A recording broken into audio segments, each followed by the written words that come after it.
Sudah bisa melihat screen yang sudah saya share? Sudah, Bu. Oke, sudah ya.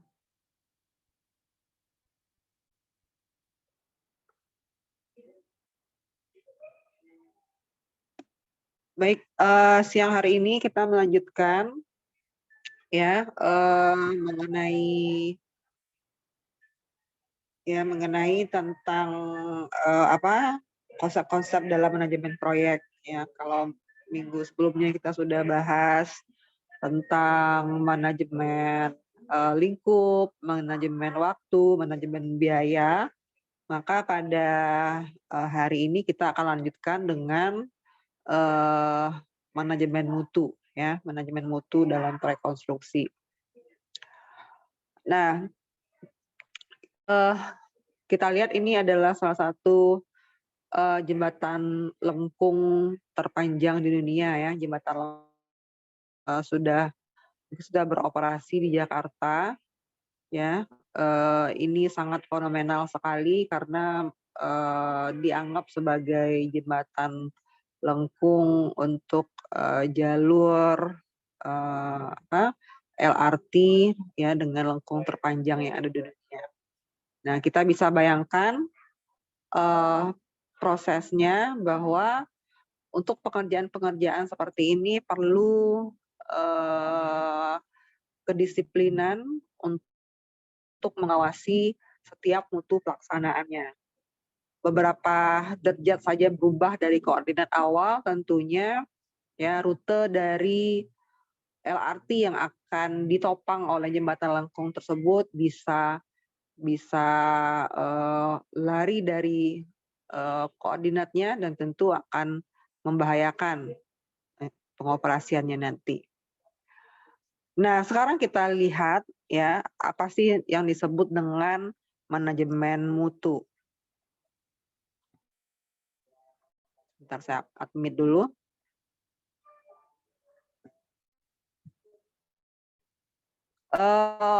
Kita tahu bahwa ada 4 ya kriteria keberhasilan dari suatu proyek ya. Yang pertama kita juga sudah pernah bahas bahwa proyek harus diselesaikan dengan tepat waktu, kemudian proyek harus diselesaikan dengan tepat biaya, ya biaya yang dikeluarkan itu nilai biaya yang direncanakan itu akan sama dengan biaya yang dikeluarkan nantinya, ya kan?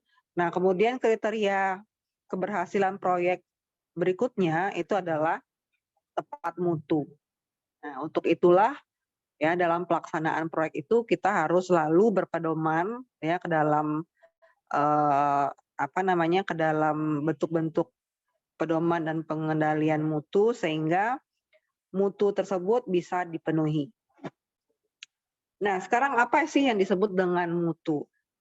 Ya, mutu adalah sesuatu yang apa itu mutu?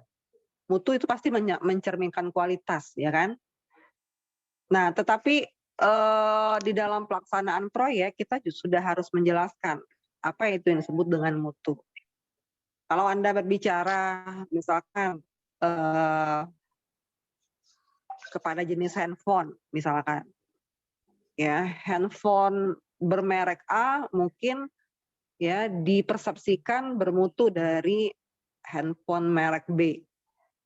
Kenapa bisa begitu? Ya mungkin karena spesifikasinya, kemudian dari segi harganya, ya kan, kemudian dari segi masa pakainya, macam-macam. Ya. Dan kualitas itu juga amat spesifik bergantung kepada subjektivitasnya. Ya kan? Penilaian antar orang itu terhadap mutu sesuatu mungkin akan berbeda ya karena ada faktor brand image ya kemudian ada faktor preference ya dan itu akan mempengaruhi. Nah, tapi kalau misalnya di prekonstruksi maka mutu itu harus benar-benar ya harus benar-benar kesesuaian atau kesepakatan ya kualitas ya yang nantinya akan diserahkan diserahkan oleh kontraktor kepada owner. Sehingga mutu antara kontraktor dengan mutu dan yang nantinya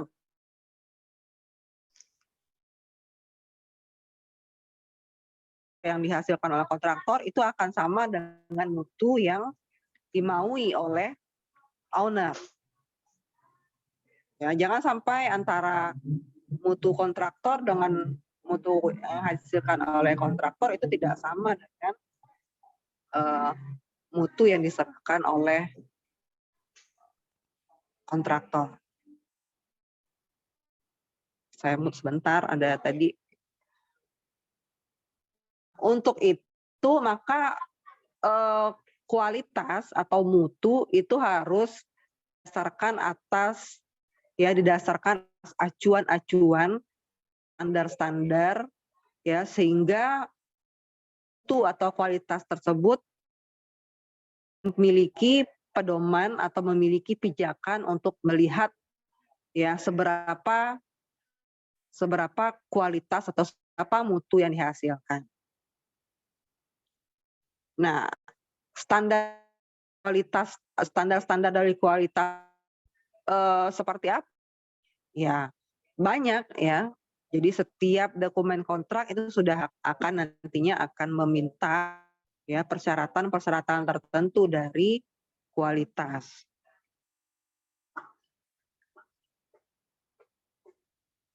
Nah, sekarang yang perlu dipahami apa sih sebenarnya yang disebut sebagai ketepatan mutu atau ketepatan kualitas atau manajemen kualitas ya. Maka sebuah mutu atau sebuah kualitas itu akan terpenuhi apabila dalam pengerjaan proyek tersebut itu telah memenuhi semua persyaratan atau semua spesifikasi teknis yang telah dipersyaratkan oleh dokumen kontrak, yaitu standar tadi ya. Tadi seperti bahwa setiap mutu itu harus berdasarkan atas standar tertentu. Nah, sekarang kalau kita berbicara standar, maka itu adalah persyaratan dan spesifikasi teknis yang ada di dalam kontrak. Jadi seorang kontraktor ya yang sudah mengerjakan pekerjaannya bisa dikatakan sudah tepat mutu ya atau tepat manajemen mutunya atau manajemen kualitasnya apabila seluruh pengerjaan yang sudah dia lakukan atas proyek tersebut sudah memenuhi persyaratan dan spesifikasi teknis. Nah, persyaratan dan spesifikasi teknis itu sudah nantinya akan terlihat atau akan dijabarkan di dalam dokumen kontraknya. Nah, kemudian apalagi yang disebut dengan tepat mutu, yaitu apabila pelaksanaan pekerjaan itu sudah terjamin oleh suatu prosedur sistem manajemen mutu. Ya, jadi kalau misalnya kita melihat mutu itu apakah mutu itu merupakan sebuah produk atau mutu itu merupakan sebuah proses? Nah, jawabannya adalah ya semuanya, bahwa proses yang sudah terstandar, proses yang sudah memenuhi persyaratan, ya, proses yang sudah sesuai dengan sistem dan prosedur manajemen mutunya, itu pastinya nanti akan menghasilkan output yang terstandar juga dengan sistem manajemen mutu. Ya, makanya yang disebut dengan mutu itu tidak hanya produk. Jadi kalau misalnya Anda pergi ke sekarang sedang ada pekerjaan jalan tol Pekanbaru Pekanbaru rute Padang Sicincin, seksi Padang Sicincin katakanlah seperti itu. Nah, kemudian Anda ingin melihat bagaimana mutu pekerjaan lapis perkerasannya, ya kan? Kemudian Anda lakukan pengecekan mutu, ya. Maka mutu untuk mendapatkan hasil dari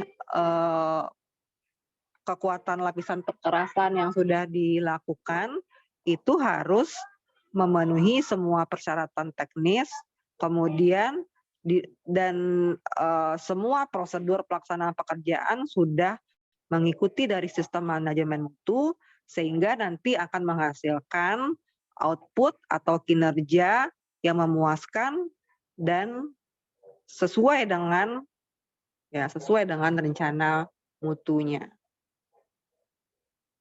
Oke. Nah, itu kira-kira yang filosofi kita terhadap manajemen mutu atau tepat mutu ini. Nah, sekarang yang namanya manajemen mutu itu nanti akan dipecah-pecah juga, ya. Jadi manajemen mutu itu sesuai dengan kerangka manajemen sesuai dengan kerangka manajemen itu ada perencanaan, kemudian ada penjaminan dan juga ada pengendalian, ya. Jadi ada di semua manajemen mutu dia biasanya akan meliputi 3 hal. Yang pertama ada quality planning. Jadi quality planning ini adalah bagaimana kita di awal sebelum memulai proyek sudah merencanakan bagaimana kualitas dari proyek yang akan kita kelola nantinya. Ya. Jadi semua kegiatan yang terencana dan kegiatan yang sistematis ya dilaksanakan dalam sebuah sistem manajemen itu sedemikian rupa sehingga nantinya mutu dari produk yang dihasilkan akan bisa terjamin. Nah, ini akan kita rencanakan. Nah, dengan kita merencanakan manajemen mutu atau dengan kita melakukan quality planning, maka biasanya ini merupakan cara dari kontraktor untuk mencegah terjadinya kesalahan atau kecacatan terhadap produk sehingga nantinya akan terhindar dari permasalahan ketika adanya keluhan dari owner. Ya. Nah, sehingga di sini nanti dalam quality planning itu biasanya ya karena kita merencanakan kualitas, maka biasanya perencanaan mutu itu akan termaktub dalam setiap kegiatan administrasi, setiap kegiatan prosedur untuk menghasilkan produk atau layanan. Ya, jadi biasanya dokumen perencanaan mutu itu di dalam suatu bentuk ya dalam satu bentuk dalam satu bentuk proses yang teradministrasi secara baik ya, kemudian prosedur-prosedurnya yang terinci dalam sebuah dokumen perencanaan mutu.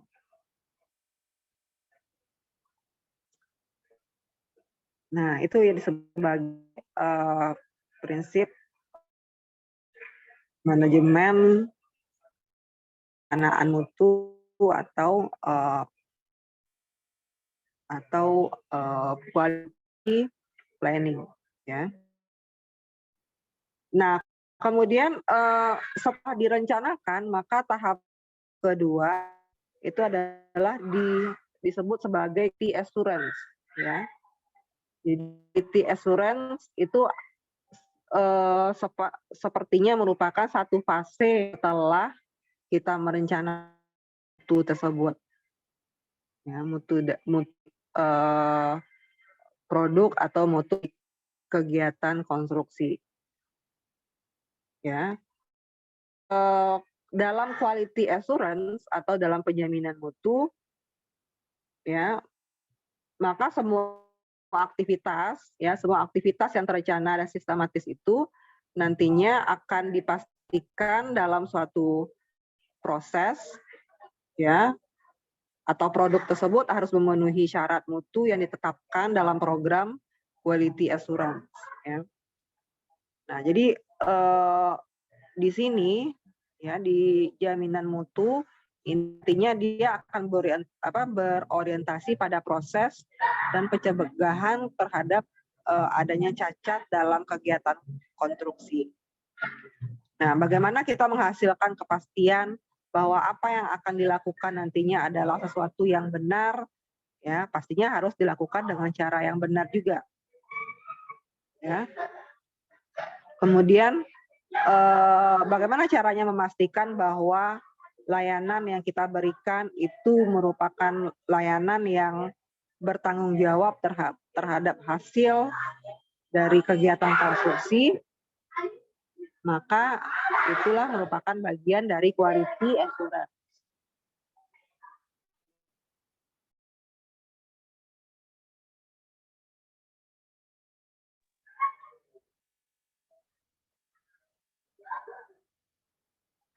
Oke, kita lanjutkan.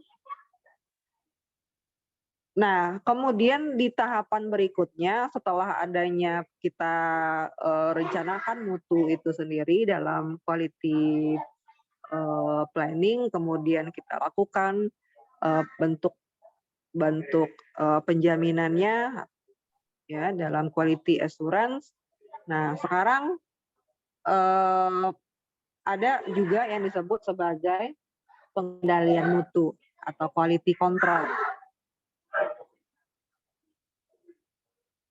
Ya. Nah, apa itu quality control? Jadi quality control itu adalah bentuk dari semua aktivitas atau pengukuran atau pengujian terhadap produk, ya. Ya, kemudian kita bandingkan dengan persyaratan yang terkait. Apakah dari pengujian tersebut bisa kita lakukan suatu bentuk hipotesa produk tersebut memenuhi persyaratan tersebut atau tidak? Itulah yang disebut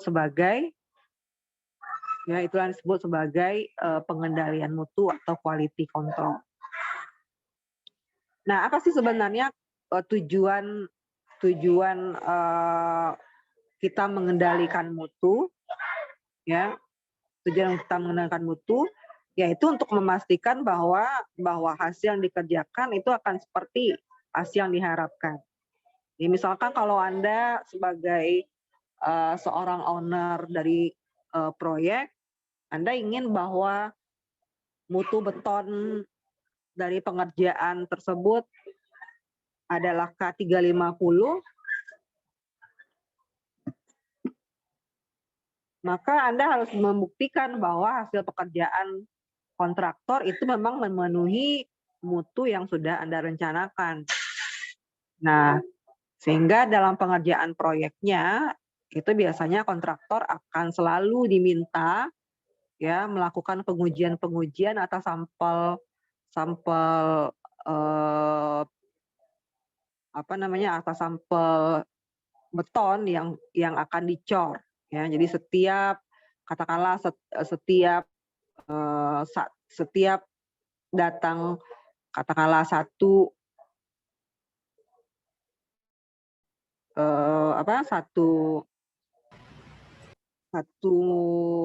truk ya, truk semen ya, satu truk beton curah semen, Anda harus melakukan pengontrolan terhadap semen yang akan datang. Ya, katakanlah dari satu truk itu Anda lakukan pengujian, misalkan pengujian Sencon, ya, pengujian Sencon untuk melihat berapa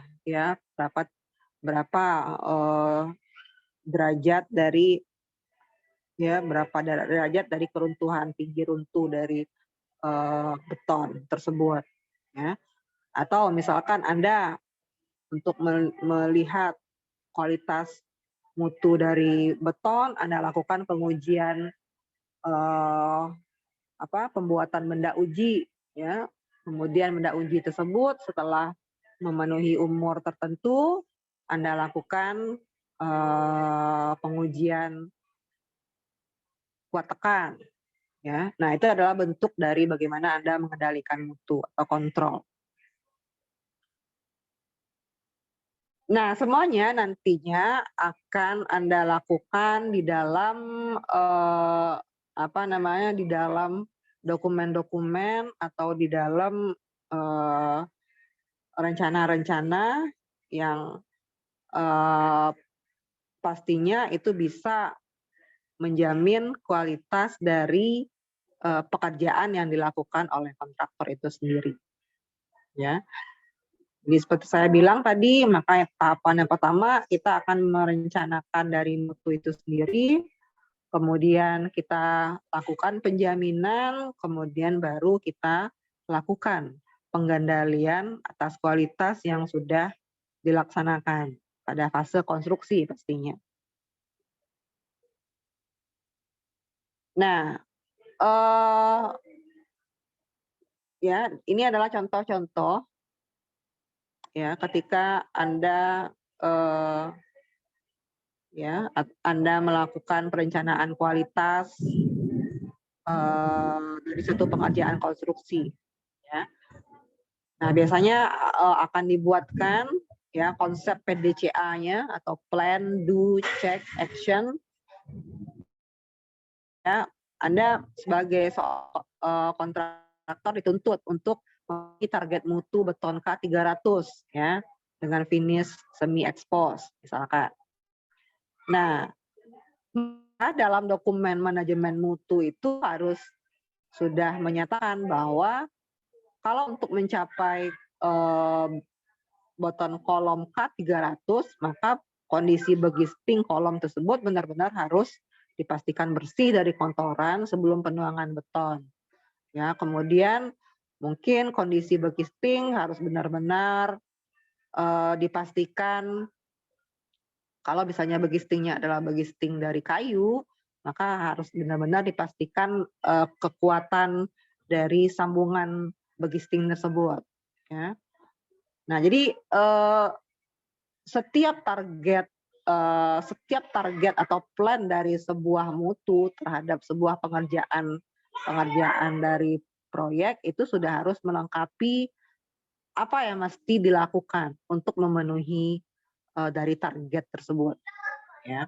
Nah, pastinya untuk setiap kegiatan proyek ini untuk memenuhi target itu akan berbeda, ya kan? Untuk kolom mungkin beda lagi, ya, list do yang harus Anda lakukan. Untuk balok mungkin beda lagi nantinya list do yang harus dilakukan oleh kontraktor, ya. Nah, ini harus dokumen-dokumen seperti ini yang nantinya harus dijabarkan di dalam pelaksanaannya. Nah, kemudian bagaimana cara mengeceknya? Jadi Anda harus sudah rencanakan di awal. Misalkan nilai selam aktualnya tidak boleh atau tidak lebih dari nilai selam target ya 2 cm. Jadi kita ukur berapa setelah kalau misalnya Anda sudah pernah mengikuti praktikum material konstruksi ya kan? Anda sudah bisa melakukan uji selam ya kan? Setelah cetakan selam beton tersebut diangkat, maka beberapa porsi dari beton itu akan terjatuh. Nah, maka tinggi awal terhadap tinggi setelah cetakan diangkat itu nilainya tidak boleh lebih dari 2 cm. Nah, kemudian direncanakan juga kalau misalnya nilai ini tidak memenuhi target bagaimana? Ya kan? Nah, maka di dokumen perencanaan mutu Anda juga sudah harus tetapkan untuk beton-beton yang nilai selamnya tidak memenuhi target, maka action-nya harus seperti apa? Ya, apakah harus ditambahkan zat aditif khusus atau beton tersebut ya harus dibuang, tidak boleh diizinkan untuk dipergunakan. Nah, itu seperti apa ya tindak lanjutnya? Nah, itu mengikuti kepada perencanaan mutunya. Nah, ini contoh dari proses perencanaan kualitas. Nah, ini juga bisa seperti di pekerjaan besi tulangan. Jadi biasanya kalau besi tulangan acuannya adalah SNI ya kan atau ACI. Nah, ini yang menjadi acuannya. Oke. Kemudian apa yang harus dilakukan untuk mengetahui bahwa besi tulangan yang dipakai itu memenuhi dari persyaratan SNI ini? Ya. Nah, untuk itu misalkan besi tulangan tersebut ya sudah terpasang dan telah diinspeksi. Ya, jadi besi yang sudah terpasang itu sudah harus diinspeksi. Ya, kemudian standarnya juga bahwa umur beton saat dituang tidak lebih dari 3 jam. Jadi artinya untuk memenuhi standar SNI ya beton 2012 di samping tulangannya juga diinspeksi keadaannya, maka juga umur beton tersebut tidak boleh lebih dari 3 jam. Jadi artinya proses pengadukan beton dari awal sampai dengan pengecoran itu tidak boleh lebih dari 3 jam.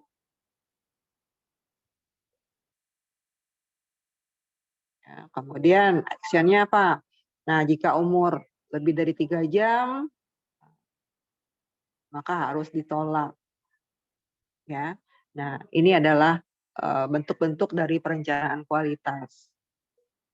Nah, contoh-contohnya. Jadi mungkin nanti pada semua kegiatan, pada semua produk dari kegiatan konstruksi itu biasanya akan memiliki ya dokumen-dokumen perencanaan seperti ini, ya.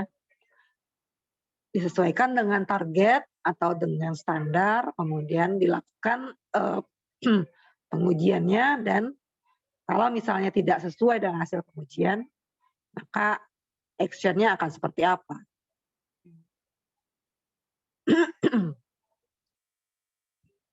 Nah, ini adalah biasanya apa namanya rencana mutu kontrak itu atau RMK untuk setiap pengerjaan itu sudah memiliki dokumen-dokumennya ya dan tersusun dalam bentuk dokumen yang disebut sebagai rencana mutu kontrak ya. Nah, untuk pekerjaan persiapan seperti apa perencanaan? Untuk pekerjaan substruktur, untuk pekerjaan beton bertulang ya, untuk pekerjaan rangka atap, untuk pekerjaan dinding dan kusen, ya, untuk pekerjaan plafon akan seperti apa. Jadi semua kegiatan, semua aktivitas yang ada di proyek, ya, baik terhadap proses maupun terhadap input dari proyek tersebut, ya harus sesuai dengan standar sehingga nanti karena input ya sudah sesuai dengan standar dan proses sesuai dengan standar, maka diharapkan output dari proyek tersebut juga akan sesuai dengan standar ya. Nah, makanya di sini selalu dalam setiap pengerjaan proyek struktur organisasinya seperti apa ya, karena kelengkapan struktur organisasi ini akan mencerminkan juga seperti apa manajemen mutu dari organisasi pengelolaan.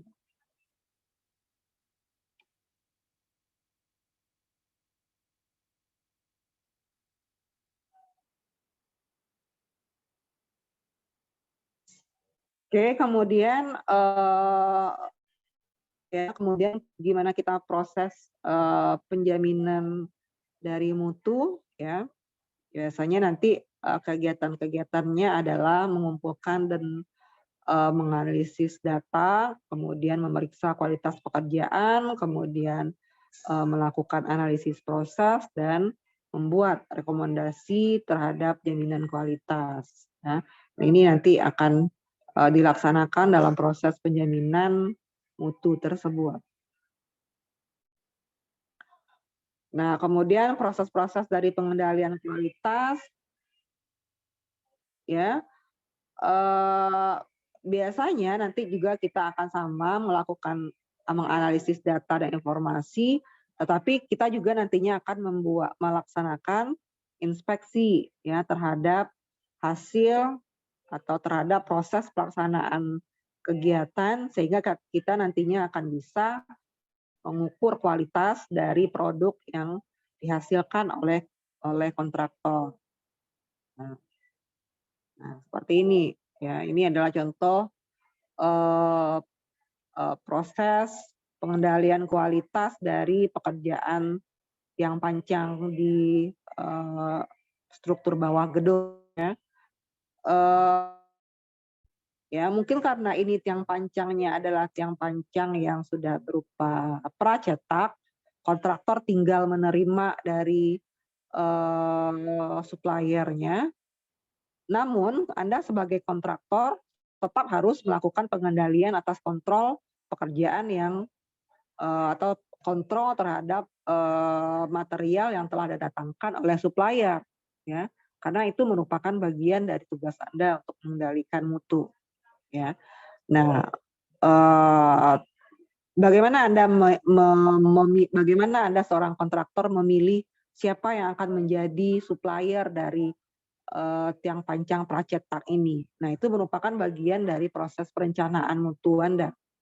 Anda memilih supplier tertentu karena Anda yakin supplier tersebut bisa memenuhi kualitas yang Anda harapkan. Nah, kemudian begitu tiang pancang tersebut datang di lokasi proyek, kemudian nanti Anda lakukan pengujian-pengujian tertentu untuk membuktikan atau untuk meyakinkan Anda terhadap kualitas dari tiang pancang yang akan Anda kerjakan atau kualitas dari tiang pancang sebagai produk dari suppliernya. Nah, ini harus Anda lakukan.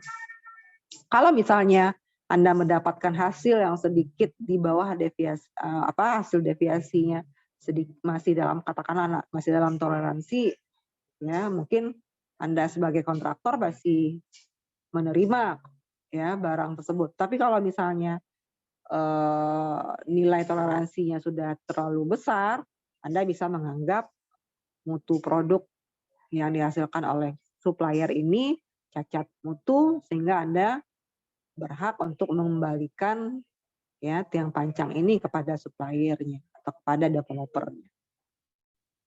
Ya.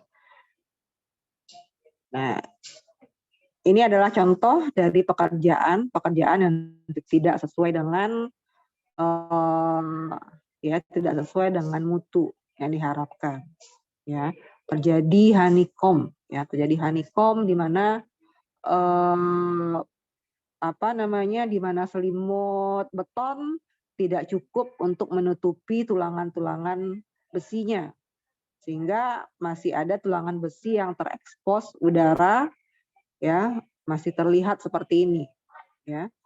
Kemudian juga pengecorannya tidak merata ya, masih ada pori-pori atau masih ada celah-celah sehingga adanya honeycomb seperti ini pastinya nantinya akan menurunkan dari kekuatan mutu beton untuk pekerjaan struktur tersebut.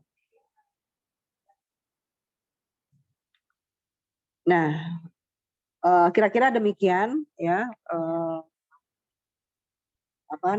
proses dari suatu pengendalian mutu, dimulai dari awal ya kita rencanakan, kemudian kita bikin suatu bentuk penjaminan, kemudian baru kita kendalikan. Ada pertanyaan sampai di sini?